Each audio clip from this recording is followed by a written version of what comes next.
Hello viewer, here in custom shape we will generate these vehicle designs,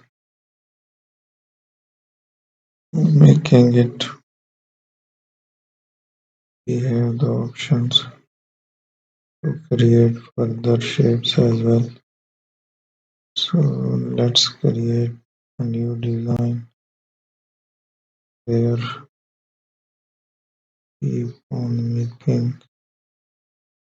So there is a further one we will use there. Then I will apply a pen tool to cover up it.